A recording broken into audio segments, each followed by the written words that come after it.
basically what they did, they were former bank employees, and they used their inside knowledge to create documents, use false customer details to apply for loans, which they never repaid. And as a result of that, the fraudulent documentation, the loans were approved, and they actually withdrew on those funds. So there were real customers, but the information that was provided about them was false, or the customers? No, the customers legitimately existed. However, these loans were taken out that they had absolutely no knowledge of, and their details were used to obtain the fraudulent loans. As a result, we've recovered approximately $400,000. There were 10 loans in relation to the latest offences that we've been looking at.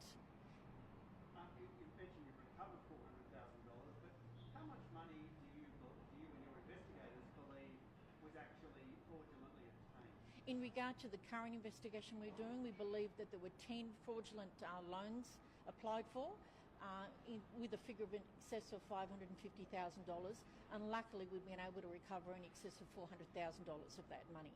And one of the woman who's been arrested has previously been arrested. So is this a new investigation? No, it's an ongoing investigation. We will be alleging that the woman worked for a financial institution previously. As a result, she used her inside knowledge. She was subsequently sacked, and as a result, she's used another co-worker. As a result of that information, she's then continued to reoffend. So the customers who were involved here, and I suppose we should put them in inverted commas as customers, did they ever see any of this money that was borrowed? No, a lot of them didn't even know that the loans had actually existed. How were they chosen, for want of a better word, by the accused people behind it? They were just randomly selected by the persons who work within the financial institutions, and loans were obtained under their names, and as a result, a lot of these victims didn't know anything about it. So the people who've had loans taken out in their name never saw a cent of the money. So are they victims of the fraud, or is the bank the victim of the fraud, or both? They're both actually, because the victims, their credit rating would have been affected, and a lot of them wouldn't have known about the actual loans themselves, but also we'll be alleging the banks who are actually victims, because that's where the money was drawn from. And how did it come to the attention of investigators? Was it simply because these loans weren't being repaid?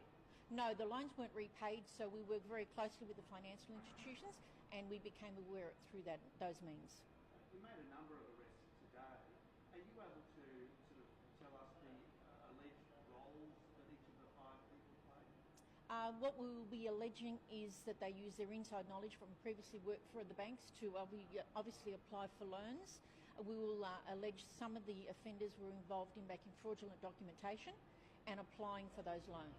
What sorts of documents are you talking about? So this is obviously documents that you would need from a customer who would be applying for a loan. The points of credit reference, the 100 points to open up bank accounts, to show working certificates, just basically that the customers actually existed. So their identity was actually overtaken and used to obtain these loans. And have they been employees for some years? They have been, yes. Could you say for how long? One was an employee for in excess of 5 years. The second employee that we are currently assisting us with our inquiries, we will be alleging they'd worked for the bank for in excess of 2 years.